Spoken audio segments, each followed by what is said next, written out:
ఓం నమో భగవతే శ్రీ రమణాయ. చాలా సంతోషం ఆయన.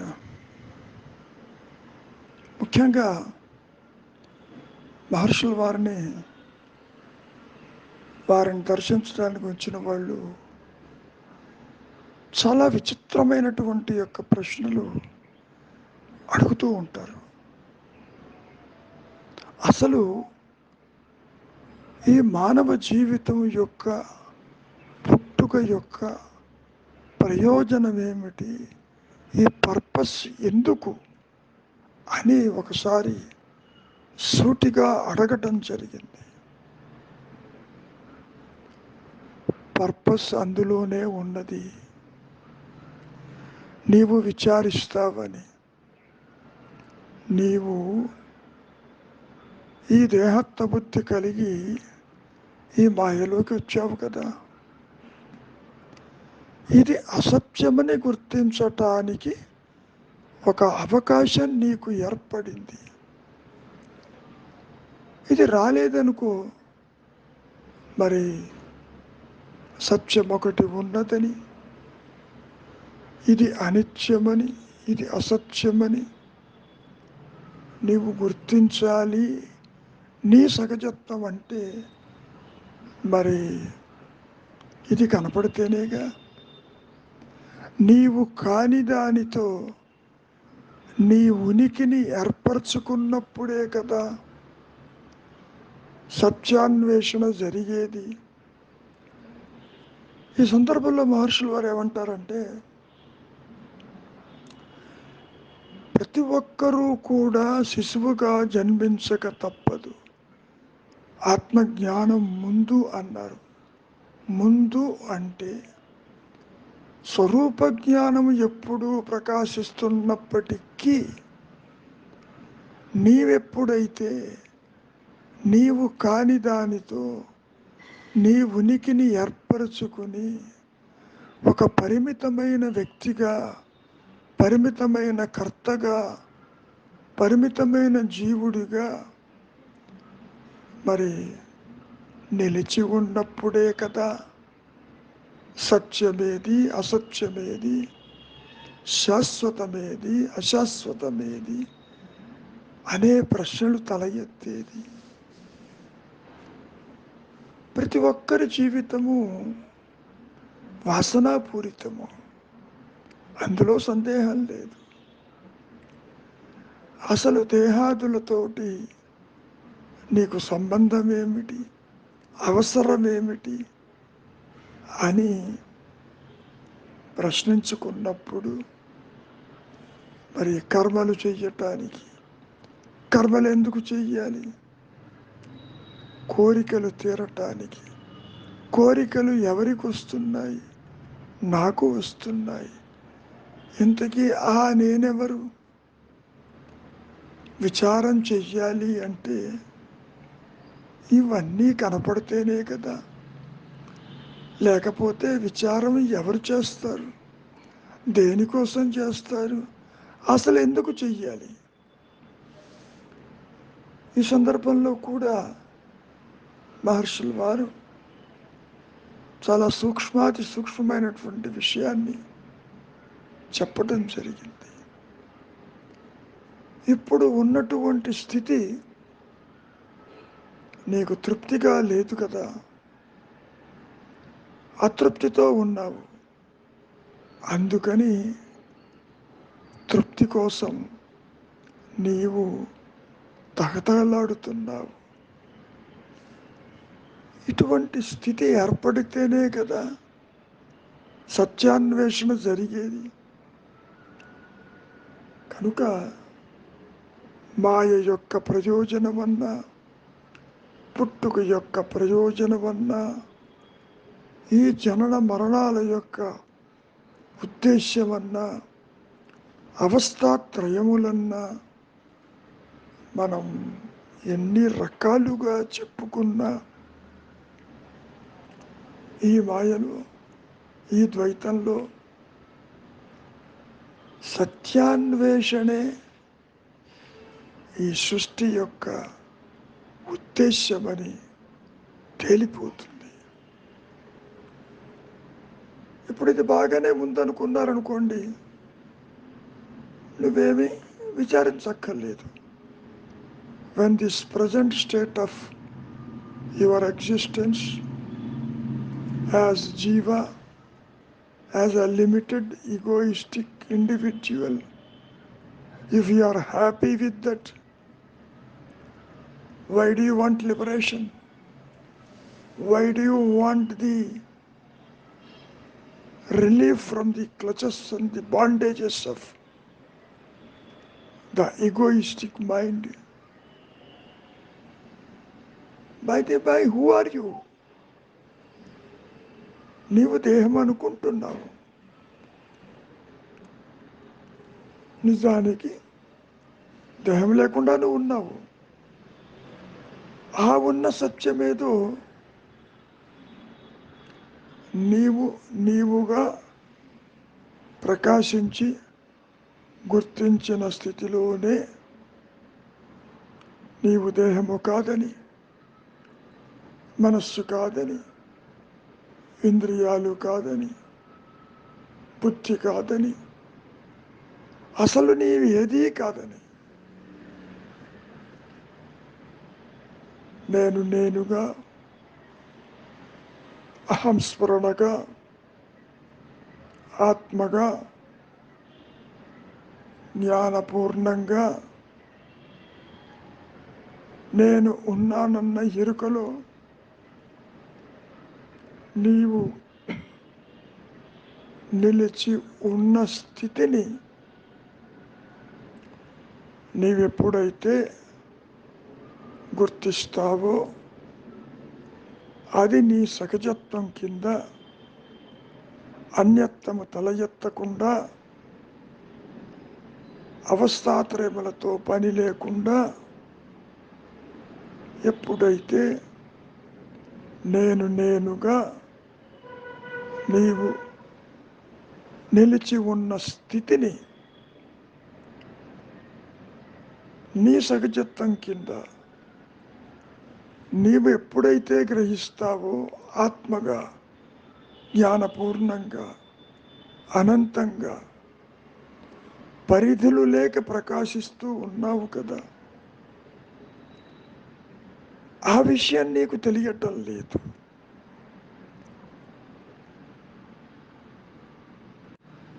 ఆ విషయం నీకు ఎందుకు తెలియటం లేదు?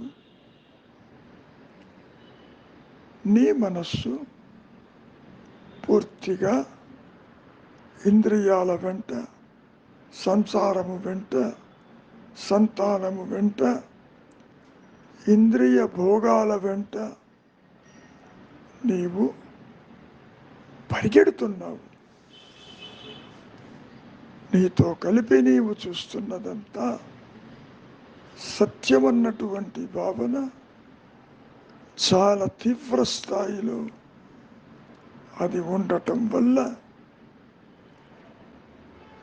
నీవు అసంతుష్టికి, అపూర్ణతకి గురి అవుతున్నావు. అందుకని విచారం చెయ్యాలి. నీవెవరివి? ఎక్కడి నుంచి వచ్చావు? ఎక్కడికి పోతున్నావు? ఈ విషయాలన్నిటినీ సూచించేది ఒక మానసికమైన సంఘర్షణ. దేహం ఎన్నడూ తాను ఉన్నట్టు నీకు చెప్పటం లేదు కదా.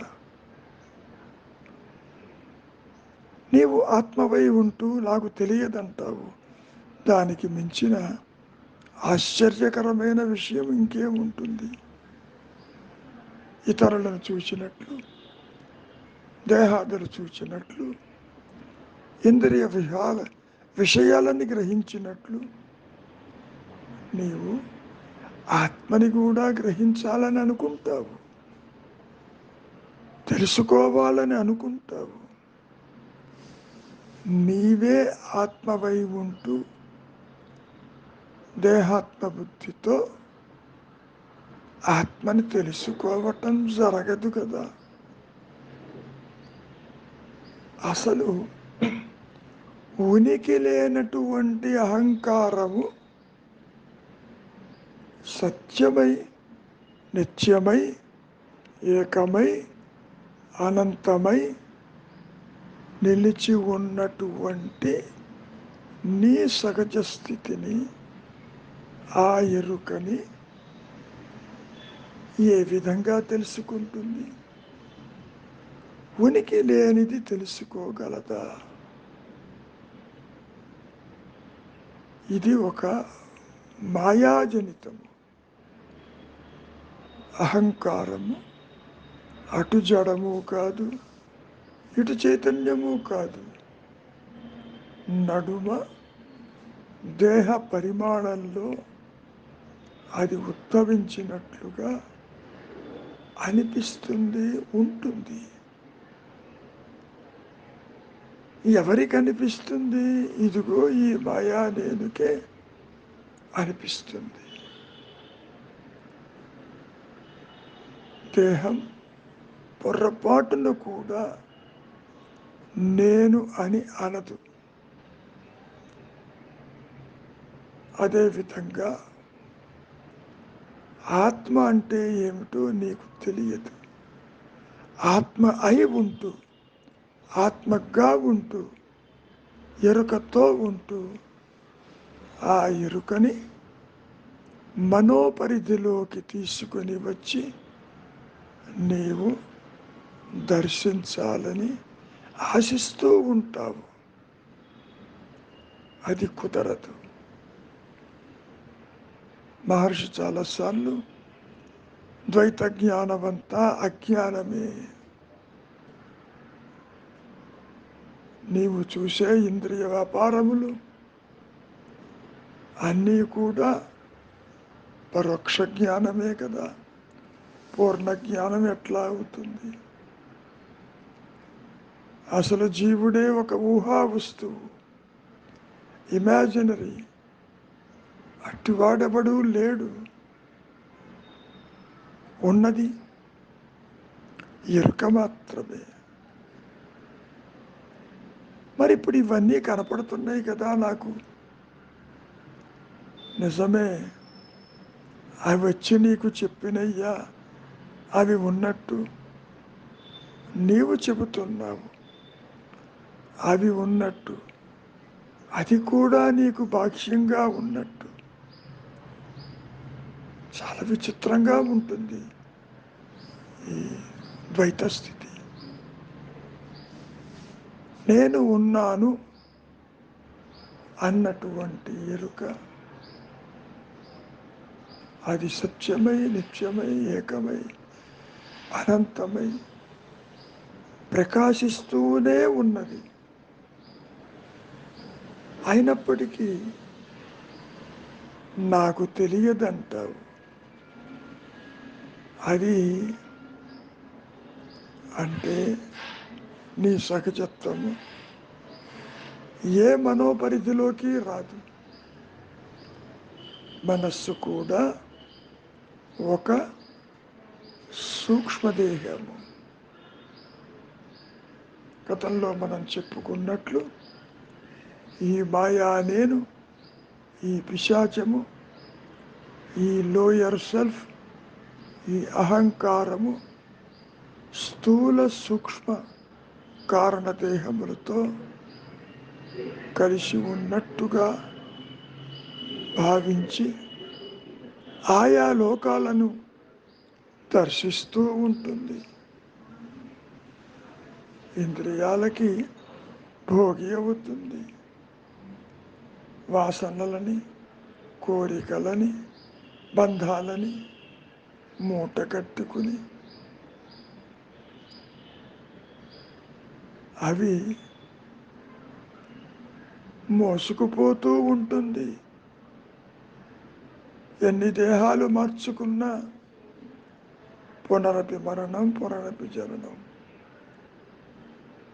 కృష్ణ పరమాత్మ గీతలో కూడా ఇదే విషయాన్ని చాలా విస్తారంగా చెప్పటం జరిగింది. వస్త్రములు మార్చుకున్నట్లుగా నీవు నీ దేహాలని మార్చుకుంటూ కర్మలు చేస్తూ అనుభవిస్తూ సుఖదుఖాలతోటి, మరి ఇది ఒక విషయ వలయమే కదా. పునరపి మరణం పునరపి జననం. మరి ఏ విధంగా ఇటువంటి భ్రమణం నుంచి బయటపడవచ్చును? దానికి మహర్షులు వారు అనుగ్రహము చేత నీవు దేహము కాదని, నేను అంటే జ్ఞానమని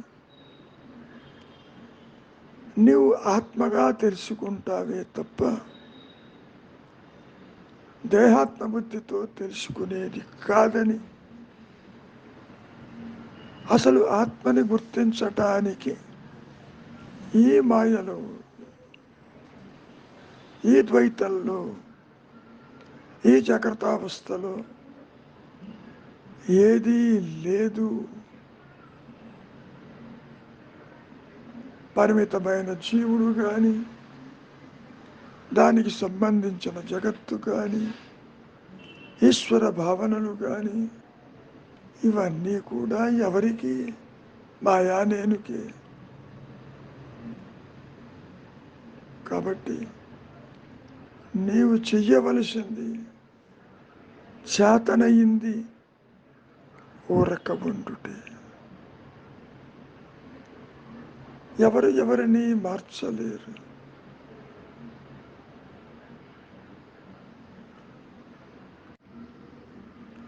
జీవుడు అనుకుంటాడు ఏదో సాధించాలని, ఏదో పొందాలని, ఈ స్థూల దేహంతో స్వర్గలోకాలు అనుభవించి రావాలని. అది ఎలా కుదురుతుంది? కాసేపు నిద్రపోతేనే నీ దేహం ఎటుపోయిందో నీకు తెలియదే, సంసారం ఉందో లేదో తెలియదే, అసలు జగత్ అనేది ఉందో లేదో, ఎక్కడ ఉందో తెలియదు. దేహం లోపల నిద్రిస్తున్నావా, దేహం బయట నిద్రిస్తున్నావా? మరి నీకు తెలిసిన అంత చిన్న విషయం తెలియదు కదా. అయినా నీవు నిద్రపోయి తిరిగి మళ్ళీ స్థూల సూక్ష్మదేహములతో ఈ అవస్థల్లోకి తిరుగాడుతున్నావా లేదా? నీవు ఎంత విచారించినా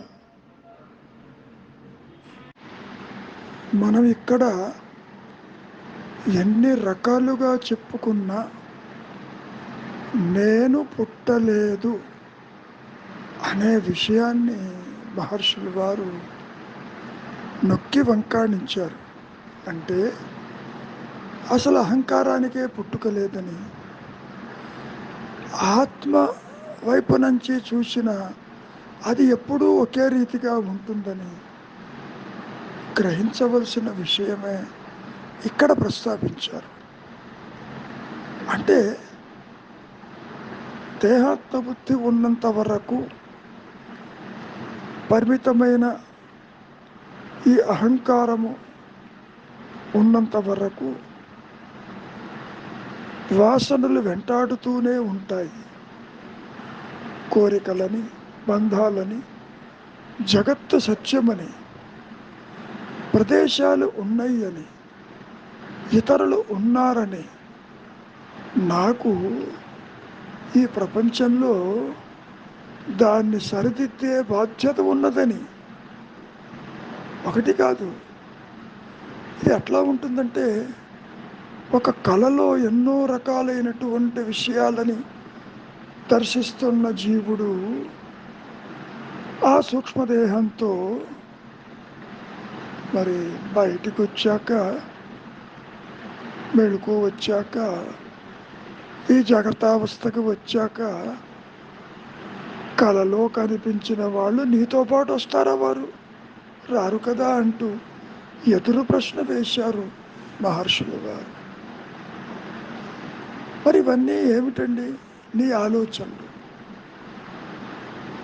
నీవు అసత్యం సత్యం అనుకోవటం వల్ల కలిగినటువంటి స్థితి తప్ప మరొకటి కాదు. మరి దానికి విరుగుడేమిటి? నీవెవరివో తెలుసుకోవటం. ఎలా తెలుసుకోవాలి? నీవు దేహము లేక ఉన్నావు కదా నిద్రావస్థలో. దేహం చెప్పిందా ఏనాడైనా అది ఉన్నట్టు? పోనీ జగత్తు చెప్పిందే?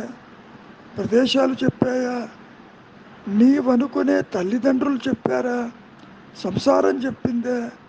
భార్యాబిడ్డలు చెప్పారా? బంధుమిత్రులు చెప్పారా? లేదే. నీవు వారిని గుర్తించి నా వాళ్ళంటున్నావు. ఇదే సమస్య. భగవద్గీతలో కృష్ణ పరమాత్మ అర్జునుడికి వచ్చిన సంశయాన్ని తొలగించాడు. నా వాళ్ళని నేను ఎలా చంపుతాను అనేటటువంటి కర్తృత్వ భావనతో అర్జునుడు వర్చువల్గా అస్త్ర సన్యాసం చేశాడు. నేను చంపనంటూ. మరి అటువంటి స్థితిలో దేహత్వ బుద్ధిలో ఉన్నాడని తేలిపోయింది, కర్తగా ఉన్నాడని తేలిపోయింది. నీవు కర్తవ్య కాదని ఎంత చెప్పినా నా వాళ్ళని నేను ఎలా చంపుతానన్నప్పుడు చంపేదెవరు, చచ్చేదెవరు? ముందు నీవెవరివో తెలుసుకో అనే రీతిలో 700 శ్లోకాలు చెప్పడం జరిగింది భగవద్గీతలో. ఈనాటికి ఏనాటికి అది సత్యాన్ని సూచిస్తుందే తప్ప మరొకటి కాదు.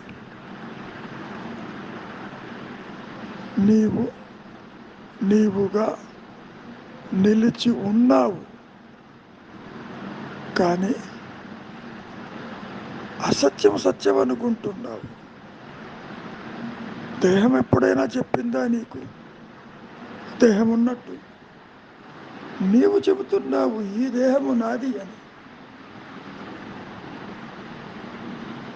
కాబట్టి జీవితం యొక్క పరమావధి, ఈ మాయ యొక్క పరమావధి,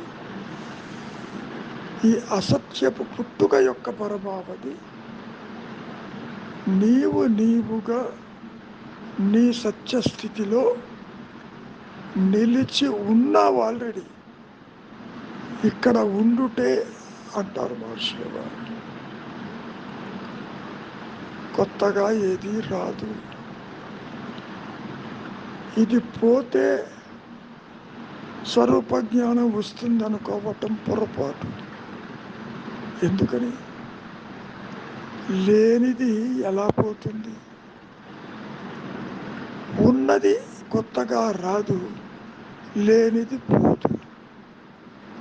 దాన్నే మనం ఇంకా సింపుల్ మాటల్లో చెప్పుకోవాలి అంటే nothing to lose, nothing to gain. చాలా విచిత్రంగా ఉంటుంది. నీవెవరివో నీవే తెలుసుకో అన్నప్పుడు 2 నేనులు ఉన్నాయేమో. దేహాత్మ బుద్ధి నేను కాక ఆత్మ నేను ఒకటి విడిగా ఉందేమో. నేను తెలుసుకుంటానా? అసలు ఈ జన్మలో అవుతుందా? ఇంకా ఎన్ని జన్మలు ఎత్తాలి అనేటటువంటి ధోరణిలో జీవుడు దేహాత్మ బుద్ధిని విడువకుండా ఉంటున్నాడు. ఎంత చెప్పినా దేహము నీవు కాదని, ఈ మాయ యొక్క ప్రయోజనం నీవు ఆత్మగా మిగిలిపోతావని, అహంకారము తల ఎత్తక ముందు అక్కడ ఆత్మే ఉన్నది, జ్ఞానమే ఉన్నది, ఎరుకే ఉన్నది, ఉన్నానన్న అహం స్ఫురణే ఉన్నది. ఆ విషయం నీకెందుకు తెలియదు? ఇందాక చెప్పినట్లు నీ యొక్క దృష్టి నీ యొక్క పరోక్ష జ్ఞానము, నీ యొక్క దేహాత్మ బుద్ధి అనంతమైన నీ స్వరూపాన్ని పరిమితం చేసినట్లుగా అనిపిస్తుంది. అందుకని విచారం. పొరపాటున కూడా దేహము తానని అనదు. ఆత్మకి అనాల్సిన పని లేదు. కాబట్టి ఈ మాయా నేను లేనిది ఉన్నట్టుగా అది రాజ్యమేలుతూ ఉంటుంది. ఒక సందర్భంలో ఇదే అంటారు మహర్షులు వారు, the thoughts rule the world. ఆలోచనలే ఈ ప్రపంచాన్ని శాసిస్తాయి అని. బాగానే ఉంది. ఇంతకీ ఆలోచన అంటే ఏమిటో ఎవరికి వారే పరిశీలించుకోవాలి. తాను దేహాత్మ బుద్ధితో ఉన్నాడు కాబట్టి ఇతరులు ఉన్నారని, స్త్రీ పురుష భేదమని, ఉచ్చనీచ భేదమని, మంచి చెడులని, న్యాయ అన్యాయాలని, ఇవన్నీ కూడా నీ మనోకల్పనలే తప్ప ఆత్మపరంగా సృష్టి లేదు, జీవుడు లేడు, జగత్తు లేదు, నీవనుకునే దైవము కూడా లేడు. ఆత్మకన్యంగా ఎలా ఉంటాడు? ఒకవేళ నీవు ఆ దైవము నీకు అన్యముగా ఉన్నాడని భావించిన ఆ దైవము ఆత్మలేని దైవమై ఉండాలి. అది ఎలా కుదురుతుంది? So that is impossible. మరి ఏం చెయ్యాలండి? నీకు ఆలోచనలు వస్తున్నాయి కదా, ఎవరికో ఈ ఆలోచనలు నీవు పరిశీలించు. అవిచారం వల్ల నీకు దుఃఖం కలుగుతుంది. నువ్వు విచారించటం లేదు. ఇతరులు ఉన్నారని, బాధ్యత ఉన్నదని, ఇంద్రియములతో చూస్తున్నటువంటి ఈ ప్రపంచము సత్యమని శంకరులు చెప్పినా, మహర్షులు చెప్పినా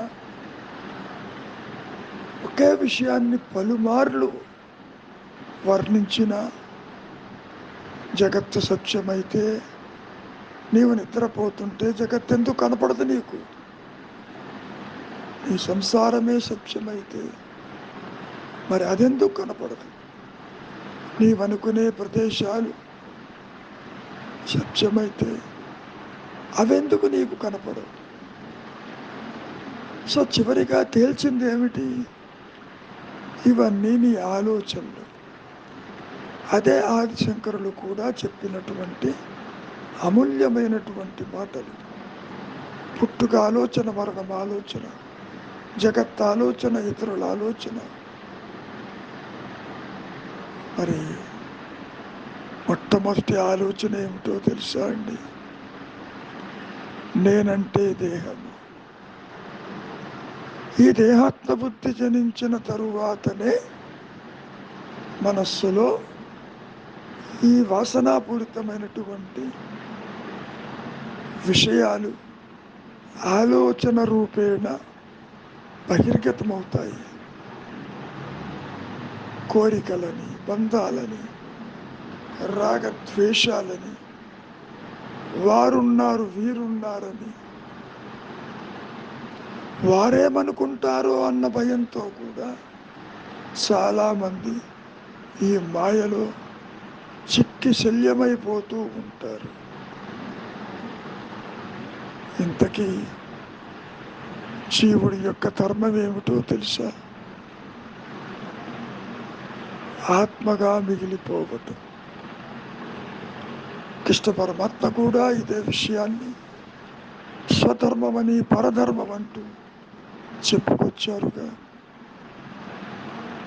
స్వధర్మం అంటే ఆత్మధర్మము, పరధర్మము అంటే దేహాత్మ బుద్ధితో కూడుకున్న, మాయా విశేషాలతో కూడుకున్న కర్తృత్వంతో కూడుకున్న ఒక స్వప్నతుల్య స్థితి అని మనం ఈ మాయలో చెప్పుకోవచ్చు. ఎన్ని రకాలుగా మనం చెప్పుకున్నా మహర్షి అంటారు, ఆలోచన అంటే ఏమిటో చూడు, అది ఉందేమో చూడు, పోనీ ఆలోచించేవాడు ఉన్నాడేమో చూడు, అదే లేదు. ఆది నుంచి ఈ అహంకారము తృణీకరించబడింది, లేదు, ఉనికి లేదు. ఏ విధంగా అయితే సర్పరజు భయభ్రాంతిలో లేని పాము ఉన్నట్టుగా నీవు భయపడ్డావు కదా, తిరిగి వెలుతురులో చూచినప్పుడు ఎక్కడైతే నీకు పాము భయం కలిగిందో అక్కడే తాడు ఉన్నది. భయం ఒక చోట, తాడు ఒక చోట లేదు కదా. భయ కారణము తాడు అని తెలియకపోవటం వల్ల. తాడు అని తెలిస్తే నీకు భయం ఎందుకు వేస్తుంది? నేనుగా ఉన్న ఆత్మస్థితి నీ సహజత్వమని నీవు గుర్తించినప్పుడు ఆత్మగా మరి దేహాదులతో నీకేం పని, జగత్తుతో నీకేం పని, జనన మరణాలతో నీకేం పని? ఇంకో రహస్యం కూడా రమణ మహర్షులు వారు ప్రస్తావించడం జరిగింది. అదేమిటంటే, ఒక తాడుకి ఒక పాము ఉన్నట్లు ఒకే ఒక ఆత్మకి ఒకే జీవుడు ఉంటాడు. జీవులు జీవాత్మలంటూ ఉండవు. ఇది చాలా విచిత్రంగా అనిపిస్తుంది. ఒక తాడుకి 10 పాములు చూసావా? లేదు కదా. ఒకే పాము కలిగిందా? ఇక్కడ కూడా నీవు ఏకమై ఉన్న ఆత్మస్థితిలో ఉన్నావు. అయినా వాసన వల్ల, కోరిక వల్ల, బంధం వల్ల, పూర్వ స్మృతుల వల్ల మనం ఎన్ని రకాలుగా అయినా చెప్పుకోవచ్చు, పరిమితమైన జీవభావన కలిగింది. అహంకారం పుట్టుకే జీవుడు పుట్టుక. విచారిస్తే అహంకారమే లేదు, జీవుడే లేడు, జనన మరణాలే లేవు. ఆ విషయం గుర్తించడానికే ఈ మాయ కనపడుతుంది. ఈ పుట్టుక ప్రయోజనం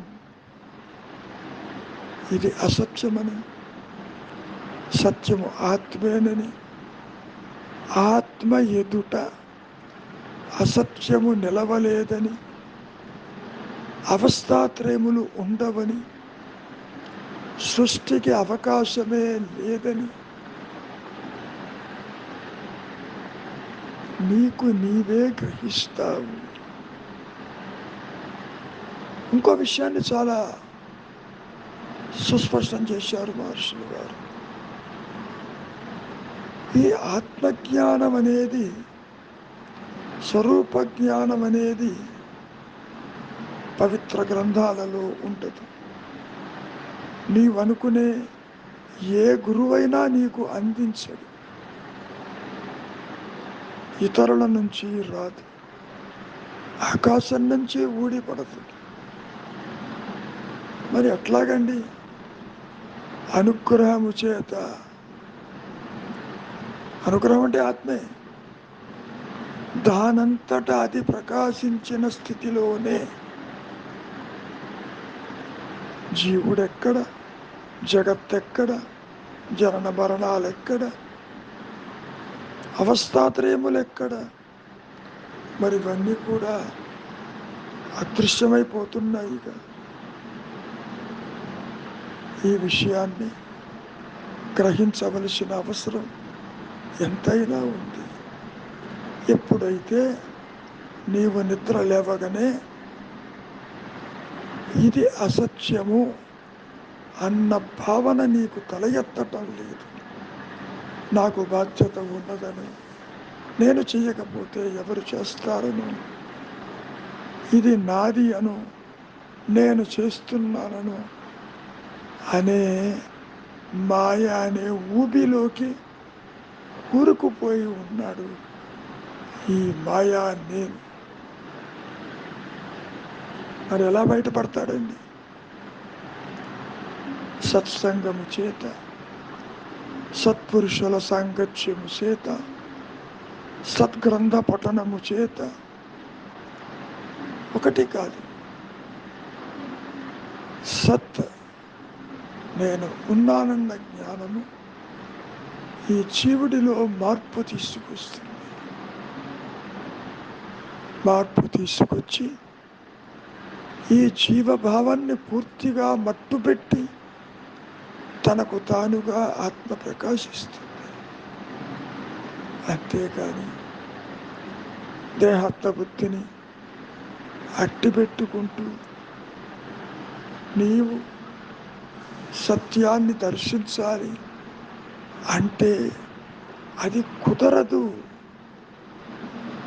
చీకటిని ఉంచుతూ, చీకటిలో ఉంటూ, చీకటి పోకుండా దేహాత్మ బుద్ధితో చీకటితో వెలుగుగా మిగలాలని అనుకుంటే కుదురుతుందా? ఈ సందర్భంలో రమణ మహర్షుల వారు ఓ చిన్న తమాషా అయిన ఉదాహరణ చెప్పారు. ఓ శిష్యుడిని పిలిచాడు. నాయన, ఈ దీపం తీసుకెళ్ళి, ఈ లాంతర్ తీసుకెళ్ళి చీకట్లో పెట్టిరారా అంటాడు. చాలా సిన్సియర్గా ఆ దీపాన్ని తీసుకువెళ్తాడు. ఓ 10 నిమిషాల తర్వాత మళ్ళీ తిరిగి వచ్చాడు. గురువుగారు, నాకు ఎక్కడో చీకటి కనపడలేదు, ఎక్కడ పెట్టాలో తెలియక తిరిగి తెచ్చాను అంటే, దీపం ఉన్న చోట చీకటి ఎక్కడ ఉంటుంది? అసలు చీకటే లేదు, అజ్ఞానమే లేదు, పరిమితత్వమే లేదు, సృష్టే లేదు, జనన మరణాలే లేవు. ఉన్నది ఎరుక మాత్రమే అని, ఆ ఎరుక ప్రకాశించినప్పుడు మాత్రమే నీ స్వరూపము ఆత్మయని నీవే గుర్తిస్తావు. కారణం, ఆత్మకి, జ్ఞానానికి జ్ఞాన వృత్తి చేత అది తన స్వరూపాన్ని తెలుసుకోగలిగిన, చూడగలిగిన, నిలవగలిగిన సామర్థ్యము ఒక్క ఆత్మకే ఉంటుంది. ఈ మాయలో మరే ఇతర వస్తువుకు కానీ, సూర్య చంద్రాదులకు కానీ, గ్రహాదులకు కానీ, జీవులకి కానీ ఉండదు. కారణం, ఇవన్నీ కూడా స్వరూప జ్ఞానము లేని, అంటే స్వయం ప్రకాశము లేని వాటి ఉనికిని అవి తెలుసుకోలేని స్థితి ఉంటుంది. కాబట్టి ఒక్క ఆత్మజ్ఞానము చేతనే, ఒక్క స్వరూప జ్ఞానము చేతనే అజ్ఞానమని గోలబెట్టి ఈ మాయ, ఈ ద్వైతము, ఈ సృష్టి, ఈ జీవుడు, ఈ జగత్తు, ఈ ఈశ్వర భావనలు పూర్తిగా అంతరించిపోతాయి తప్ప వేరు పద్ధతిలో కాదు. ఇంకో మాట ఏమంటారు అంటే, నీ ధర్మము, విష్ణు పరమాత్మ అదే అన్నాడు, స్వధర్మము పరధర్మం అంటూ. దేహాత్మ బుద్ధి ఏమో పరధర్మం, ఉన్నానన్న ఎరుకేమో స్వధర్మము. అంటే దీని అర్థం, నీటికి శీతల ధర్మము, అగ్నికి ప్రకాశించే ధర్మము, దహించే ధర్మము. వాయువుకి చంచల ధర్మము. మరి ఈ జీవుడికు పరిమితమైన దేహత్వ బుద్ధి కలిగిన ఈ అహంకారానికి మరి దీని ధర్మం ఏంటి? ఆత్మే ధర్మము. నీకు తెలిసినా తెలియకపోయినా by default you are the reality of awareness. ఎరుకే నీ స్వరూపం, మౌనమే నీ సహజత్వం. నీ స్వరూపమే జ్ఞానప్రదం. అది ఉదయస్తమానాలు ఉండవు దానికి. అది ఒకటి ఉండబట్టి మాయ ప్రకాశిస్తూ ఉంది. ఒక సందర్భంలో మహర్షుల వారిని ఈ విషయమే అడిగారు. శంకరులు చెప్పినటువంటి జగత్తు మిథ్యా, బ్రహ్మమే సత్యము అంతటితో ఆగకుండా సర్వం కల్విదం బ్రహ్మ అన్నారు. ఈ రెంటికి భేదం ఉంది కదా, ఎలా అర్థం చేసుకోవాలి అన్నప్పుడు రెండూ సత్యమే. అదెట్లా? నీవు దేహాత్మ బుద్ధి కలిగి చూస్తున్నప్పుడు మరి నీకు అన్యముగా స్థూల దేహానికి స్థూల జగత్తు కనపడుతున్నది కదా. దేహము లేక జగత్తును చూసిన వాళ్ళు ఎవరైనా ఉన్నారా? లేరు కదా. కాబట్టి నీవెవరివో విచారించినప్పుడు ఆత్మే సత్యమని, జగత్తు మిథ్య అని, లేనిది ఉన్నట్టుగా కనపడుతుందని చెప్పటం జరిగింది. బాగానే ఉంది. మరి ఇదంతా కూడా బ్రహ్మమే అంటారు ఎట్లాగండి? చాలా తేలిక మాటల్లో బంగారు ఆభరణం బంగారాన్ని విడిచిలేదు కదా, మరి ఆభరణం కూడా బంగారమే కదా, మాయ కూడా సత్యమే కదా. సత్యాన్ని విడిచి మాయకి చోటెక్కడ? The maya is the reality అంటూ చెప్పటం జరిగింది. ఆత్మే ఈ విధంగా కనపడుతుంది, బంగారమే ఆభరణంగా కనపడుతుంది. ఉన్నటువంటి స్వచ్ఛమైన ఆత్మస్థితి జీవుడిగా, జగత్తుగా, ఈశ్వర భావనలతో అలా కనపడుతుందని చెప్పటం జరిగింది. నీవు ఎక్కడెక్కడైతే చూస్తున్నావో, దర్శిస్తున్నావో, మరి దేనివల్ల ప్రకాశిస్తుంది అనుకుంటున్నావు? ఆత్మజ్ఞానం వల్లనే కదా. కాబట్టి నీతో కలిపి నీవు చూస్తున్నదంతా పరబ్రహ్మమేను. సర్వం కల్విదం బ్రహ్మ. బ్రహ్మము విడిచి సృష్టి ఎక్కడుంది? లేదు కదా. చూసేటటువంటి దృక్కోణంలో నీవు చక్షు దృష్టితో చూస్తున్నావా, జ్ఞాన దృష్టితో చూస్తున్నావా అనేది ప్రశ్న. కంటికి కన్నైనటువంటి ఆత్మ దృష్టితో, జ్ఞాన దృష్టితో నీవెప్పుడైతే చూస్తావో ఇదంతా బ్రహ్మమయంగానే ఉంటుంది. ఆత్మను విడిచి జీవుడు లేడని, జగత్తు లేదని, నీవనుకునే దైవము కూడా లేడని అంటే జీవుడు, జగత్తు, ఈశ్వర భావనలు ఒకేసారి ఉద్భవించి ఒకేసారి అదృశ్యమైపోతున్నాయి నీ మనస్సులో.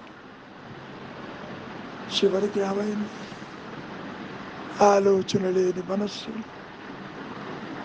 స్థిరమైన మనస్సు, గుణరహితమైన మనస్సు, అవస్థారహితమైన మనస్సు,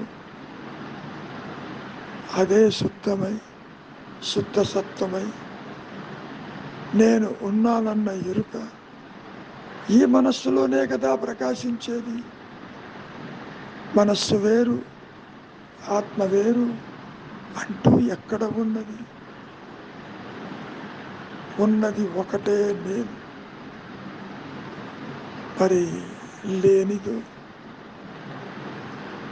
జీవుడు, జగత్తు, ఈశ్వర భావనలు, ద్వైతము, జనన మరణాలు, సృష్టి అనేది లేదు.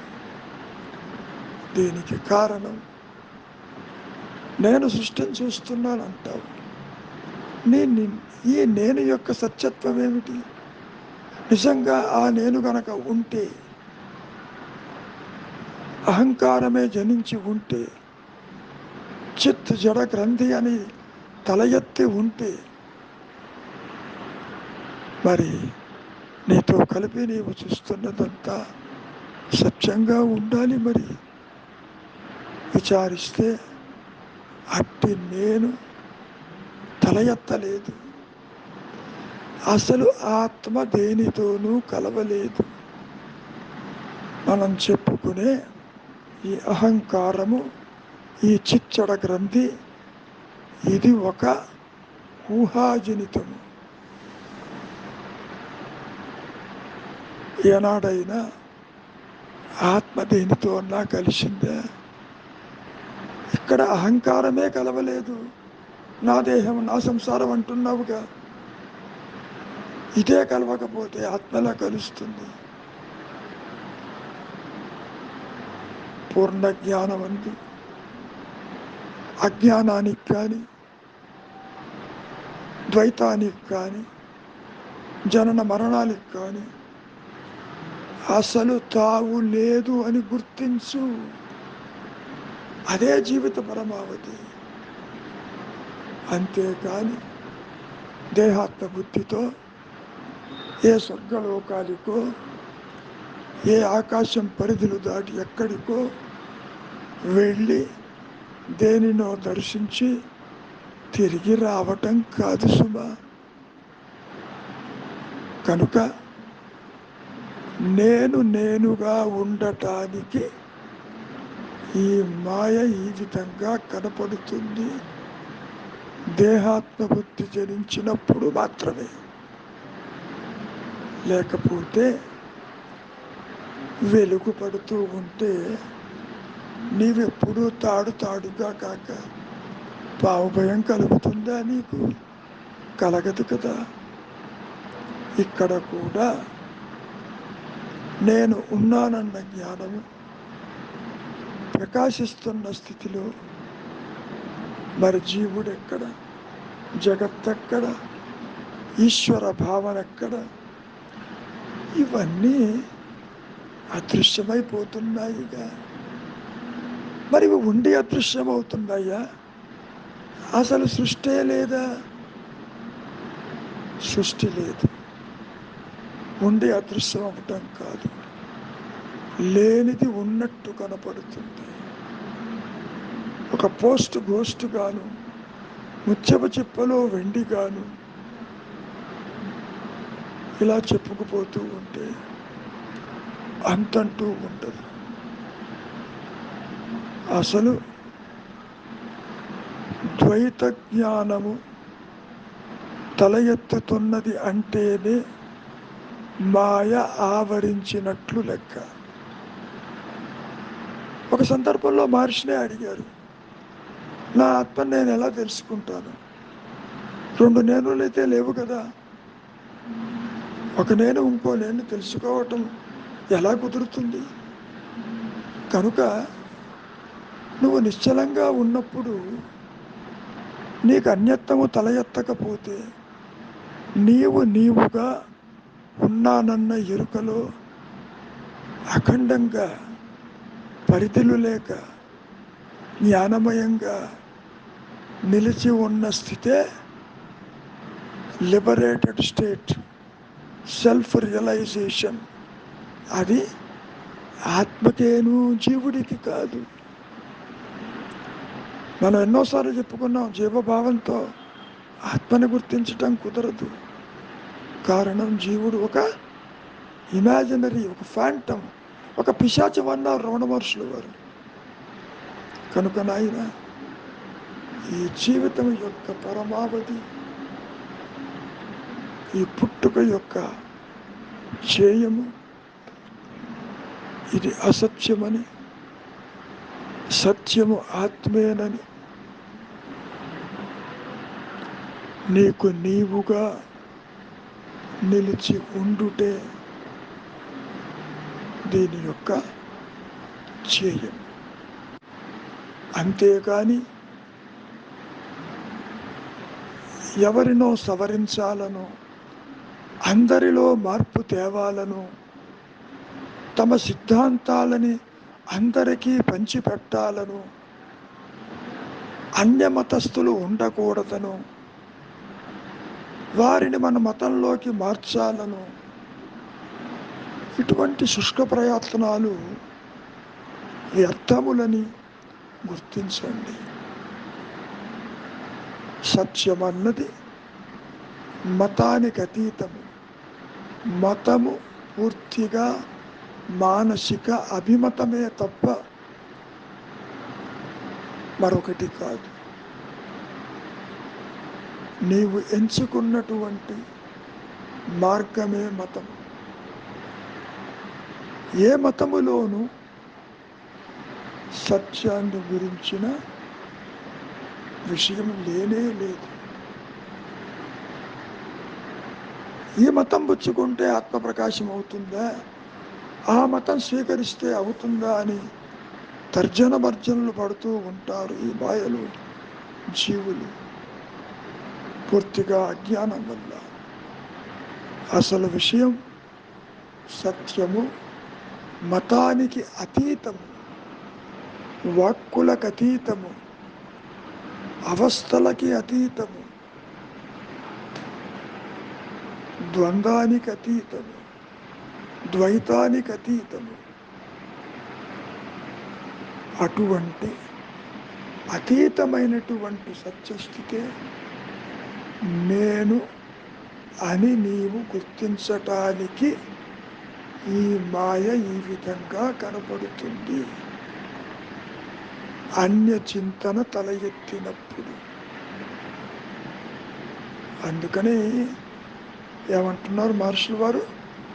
చింతావిహీనం హృది చింతయామి. కాబట్టి సాధన లేదు, సాధన చేసేవాడు లేడు, ఆత్మజ్ఞానము సాధించేది కాదు అని చెప్పటానికి ఈ మాయ, ఈ పుట్టుక, ఈ బంధాలు, ఈ వైవిధ్యం అలా కనపడుతుంది మాయా నేనుకు మాత్రమే. లేనిది ఉన్నట్టుగా కనపడుతుంది, ఉన్నది లేనట్టుగా కనపడుతుంది. చాలా తేలికైనది. నీవు నీవుగా నిలిచి ఉండుట. అందుకే ఏమంటారు మహర్షుల వారు? ఊరక ఉండుటే శ్రేయస్కరం. నీవు ఇప్పుడు అసత్యాన్ని సత్యం అనుకుంటున్నావు, ఎండమావుల్లో దాహం తీర్చుకోవటానికి పరిగెడుతున్నావు. ఎన్నిసార్లు చెప్పుకున్నా జగత్తు ఉండి నశించటం కాదు, పుట్టి నశించటం కాదు, అసలు జగత్తే లేదని గుర్తించమంటుంటే ఆత్మకంద్యంగా ఏముంది కనుక ఏకం నా ద్వితీయమన్నారు ఆదిశంకరులు కూడా. తురీయమే ఉన్నది. అవస్థాత్రయములు, జనన మరణములు, జగజ్జీవ ఈశ్వర భావనలు అసలు తల ఎత్తలేదు అని నీవు గ్రహించు అని చెప్పటమే ఈ జీవితం యొక్క ముఖ్య ఉద్దేశ్యం. జీవితం యొక్క లక్ష్యాన్ని, గమ్యాన్ని గ్రహించినటువంటి వారికి ప్రయాణం చాలా తేలికవుతుంది. గ్రహించని వారికి మాయలో పడి కొట్టుమిట్టాడుతూ, తిరుగాడుతూ, దేహాలని మార్చుకుంటూ, మాయలో పుడుతూ, మాయలో నశిస్తూ ఉంటారని మనం చెప్పుకోవచ్చు. కాబట్టి నాయన, జీవితం యొక్క పరమావధి, పరమార్థము, అర్థము నేనుగా మిగిలిపోవుటే నీవు చేసే సోకాల్డ్ ప్రయత్నము, అడ్డు తొలగించే ప్రయత్నమే తప్ప ఆత్మని ప్రకాశింపచెయ్యగలిగిన వేరు ఎరుక ఏదీ లేదు. ఇది కూడా, ఈ చిన్న పని కూడా ఆత్మే సరిచేస్తుంది. It is the self, it is the higher power that does everything to shine in its own way. మంచిది. మౌనమే నీ సహజత్వం.